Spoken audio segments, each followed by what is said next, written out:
Hello વિદ્યાર્થી મિત્રો, આજે આપણે ધોરણ 6 વિષય વિજ્ઞાન વાર્ષિક પરીક્ષા એટલે કે દ્વિતીય સત્રનું 2023-24 પેપરનું સોલ્યુશન લઈશું. એમાં પહેલા પ્રશ્નમાં શું કહે છે? નીચેના દરેક પ્રશ્નના ઉત્તર માટે આપેલા વિકલ્પોમાંથી સાચો વિકલ્પ લખો. ચલો, પહેલો પ્રશ્ન છે કે પર્વતીય વિસ્તારમાં કઈ વનસ્પતિ ઉગે છે? તેનો જવાબ આવશે એ, તો કે ઓક, પાઇન અને દેવદાર. બીજો છે નીચેના પૈકી કયું દરિયાઈ પ્રાણી છે? તેનો જવાબ આવશે સી, તો કે કરચલો.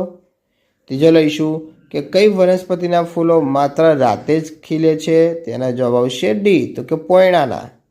ચોથો, શાની શોધ થવાથી ચંદ્ર અને મંગળ પર જવું શક્ય બન્યું છે? તેનો જવાબ આવશે એ, એટલે કે અંતરિક્ષયાન. પાંચમો લઈશું, એમાં શું કહે છે? 1 સેન્ટીમીટર બરાબર કેટલા મિલીમીટર થાય? તેનો જવાબ આવશે એ, એટલે કે 10 મિલીમીટર. છઠ્ઠો લઈશું, છઠ્ઠામાં શું કહે છે કે ઘડિયાળના લોલકની ગતિ કયા પ્રકારની ગતિ છે? એનો જવાબ આવશે ડી, એટલે કે આવર્ત ગતિ. સાતમો પ્રશ્ન લઈશું. સાતમા પ્રશ્નમાં શું કહે છે કે પ્રકાશનું સૌથી મહત્વનું કુદરતી ઉદ્ગમ સ્થાન કયું છે? તેનો જવાબ આવશે બી, એટલે કે સૂર્ય. આઠમો લઈશું. આઠમા પ્રશ્નમાં શું કહે છે? નીચેનામાંથી કયા પદાર્થનો પડછાયો પડે નહીં? તેનો જવાબ આવશે ડી, એટલે કે કાચ.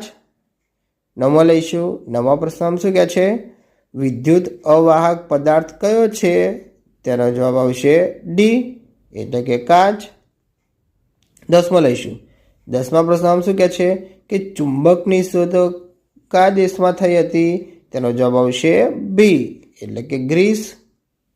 11મો પ્રશ્ન લઈશું. 11મા પ્રશ્નમાં શું કહે છે? હવામાં સરકતા એન્જિન વગરના વિમાનને શું કહે છે?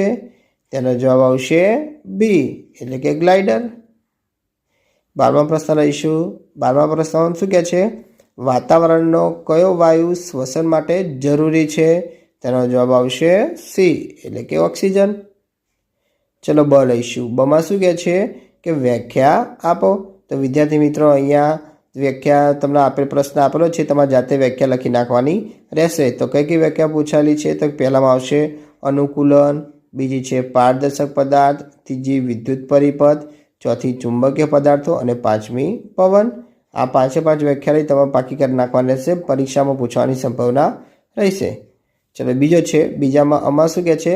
નીચેના પ્રશ્નોના એક વાક્યમાં ઉત્તર લખો. તો ચલો, પહેલો છે રણની વનસ્પતિના પર્ણો કેવા હોય છે? તેનો જવાબ આવશે રણની વનસ્પતિના પર્ણો નાના અને ઓછા હોય છે, કે પાણીની અછત વખતે પર્ણોનું કાંટામાં રૂપાંતર થાય છે. બીજો પ્રશ્ન લઈશું. બીજા પ્રશ્નમાં શું કહે છે? અળસિયું શ્વસન અંગ કયું છે? અળસિયાનું શ્વસન અંગ કયું છે? તેનો જવાબ આવશે ચામડી, એટલે કે ત્વચા. ત્રીજો પ્રશ્ન લઈશું. ત્રીજા પ્રશ્નમાં શું કહે છે? માપપટ્ટીની જાડાઈ કયા એકમમાં મપાય છે? તેનો જવાબ આવશે મિલીમીટર. ચોથો પ્રશ્ન લઈશું. ચોથા પ્રશ્નમાં શું કહે છે? પ્રકાશના કુદરતી સ્ત્રોતો કોને કહેવાય છે? તેનો જવાબ આવશે સૂર્ય, તારા. પાંચમો પ્રશ્ન લઈશું. પાંચમા પ્રશ્નમાં શું કહે છે? વસ્તુ ક્યારે દેખાય છે? તેનો જવાબ આવશે વસ્તુ પર પ્રકાશ પડે છે ત્યારે તે પ્રકાશ આપણી આંખમાં પ્રવેશે છે ત્યારે વસ્તુ આપણને દેખાય છે. ચલો, છઠ્ઠો લઈશું. છઠ્ઠા પ્રશ્નમાં શું કહે છે? વિદ્યુત કોષ ક્યારે વીજળી આપતો બંધ થઈ જાય છે? તેનો જવાબ આવશે વિદ્યુત કોષમાં રહેલા રસાયણો વપરાઈ જાય ત્યારે વિદ્યુત કોષ વીજળી આપતો બંધ થઈ જાય છે. સાતમો પ્રશ્ન લઈશું. સાતમા પ્રશ્નમાં શું કહે છે? ટોર્ચ ચાલુ કરતાં તેના બલ્બનો કયો ભાગ પ્રકાશિત થાય છે? તેનો જવાબ આવશે ટોર્ચ ચાલુ કરતાં તેના બલ્બનો ફિલામેન્ટ પ્રકાશિત થાય છે. આઠમો લઈશું. આઠમા પ્રશ્નમાં શું કહે છે કે હોકાયંત્રમાં કયા પ્રકારનું ચુંબક વપરાય છે? તેનો જવાબ આવશે હોકાયંત્રમાં સોયાકાર ચુંબક વપરાય છે. નવમો પ્રશ્ન લઈશું. નવમા પ્રશ્નમાં શું કહે છે? બે ચુંબકો વચ્ચે આકર્ષણ ક્યારે થાય છે? તેનો જવાબ આવશે બે ચુંબકો વચ્ચે અસમાન ધ્રુવો એકબીજાની નજીક લાવતા આકર્ષણ થાય છે. 10મો પ્રશ્ન લઈશું.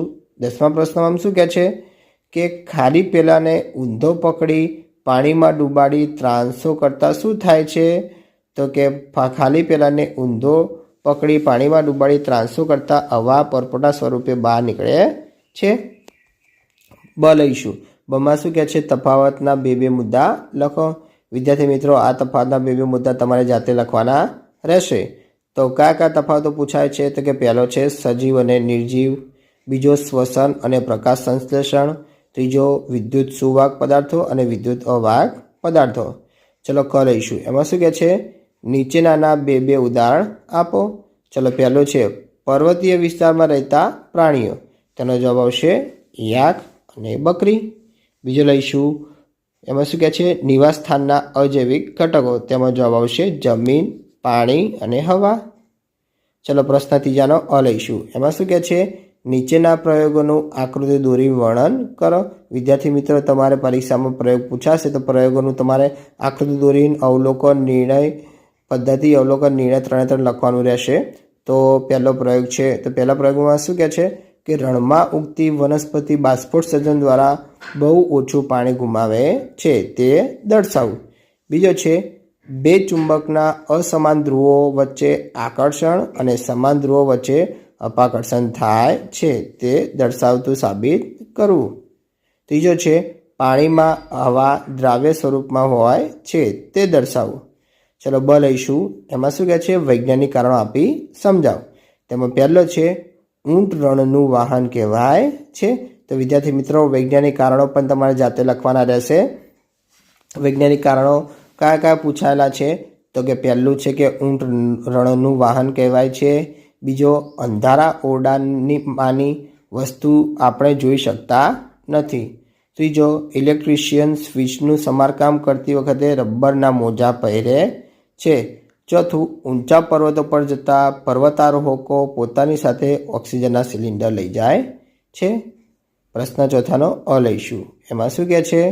નીચેના પ્રશ્નોના મુદ્દાસર ઉત્તર લખો.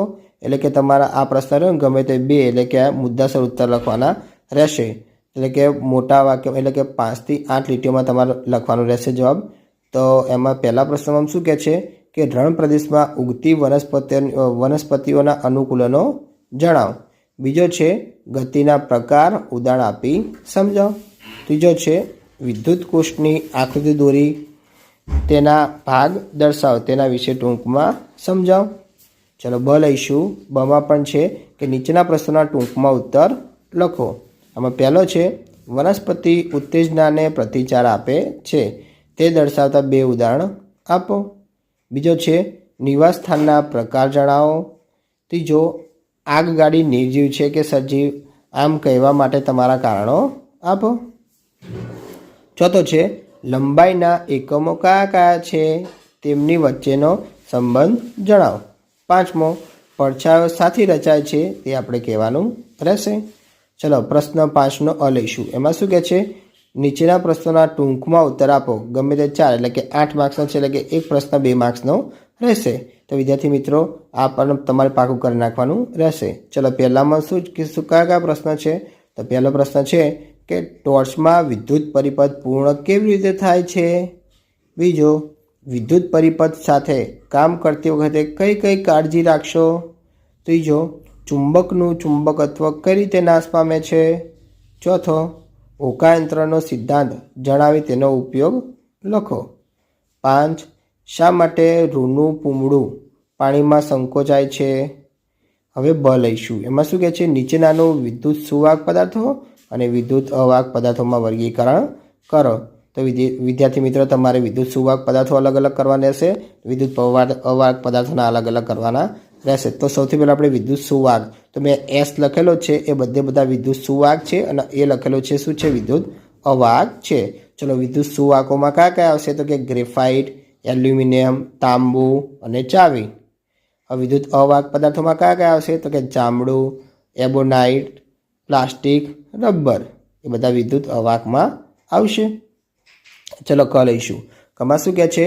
નીચેના વિધાનો ખરા છે કે ખોટા તે જણાવો. એટલે કે આ વિધાનો ખરા છે કે ખોટા તે કહેવાના છે. ચલો પહેલું છે ઉડતું પતંગિયું સુરેખ ગતિ કરે છે. તો કે આ વિધાન સાચું કે ખોટું? તો કે આવશે ખોટું. બીજું લઈશું, નળાકાર ચુંબકને એક જ ધ્રુવ હોય છે, તો કે આ વિધાન ખોટું રહેશે. ત્રીજું, ચુંબક ફક્ત લોખંડની વસ્તુઓને જ આકર્ષે છે, તો કે આ વિધાન ખોટું રહેશે. ચોથું લઈશું, હવાને જોઈ શકાતી નથી, તો કે આ વિધાન સાચું રહેશે. વિદ્યાર્થી મિત્રો, તમને મારો વિડીયો ગમે હોય તો ચેનલને લાઇક, ચેનલને સબસ્ક્રાઈબ કરવાનું ભૂલતા નહીં.